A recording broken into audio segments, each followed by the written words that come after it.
बहुत समय पहले की बात है। एक बड़े राज्य में एक बुद्धिमान और न्यायप्रिय रानी राज्य किया करती थी। वो केवल सुंदर ही नहीं बल्कि दयालु और प्रजावत्सला भी थी। उसके पास एक दासी थी जिसका नाम मंजुला था। मंजुला बहुत ईमानदार, मेहनती और चुपचाप अपने काम में लगी रहने वाली महिला थी। रानी अक्सर देखती थी कि मंजुला सबसे पहले उठती और सबसे आखिरी में सोती।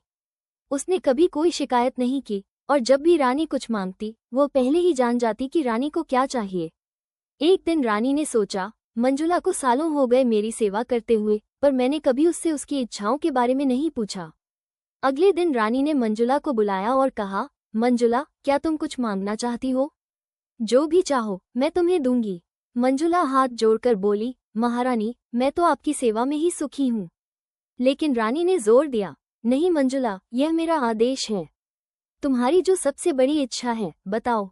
मंजुला ने कुछ देर चुप रहने के बाद कहा, तो फिर महारानी, मेरी एक छोटी सी इच्छा है, क्या मैं कुछ दिन के लिए अपनी माँ के पास जा सकती हूँ?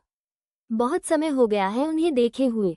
रानी चकित रह गई। उसने सोचा था कि मंजुला सोने चांदी, जमीन जायदाद या कुछ मूल्यवान वस्तुएं मांगेगी, लेकिन उसने माँ से मिलने की अनुमति मांगी। रानी ने तुरंत कहा, मंजुला, तुम जितने दिन चाहो अपनी माँ के पास रह सकती हो और अब से हर महीने तुम्हें अपनी माँ से मिलने जाने का अधिकार है।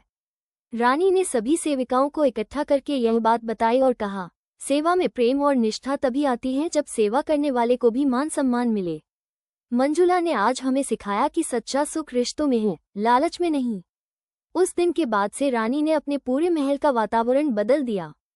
सभी सेविकाओं को समय समय पर विश्राम और अपने परिवार से मिलने की अनुमति दी जाने लगी। और मंजुला, वह तो रानी की सबसे विश्वासपात्र बन गई।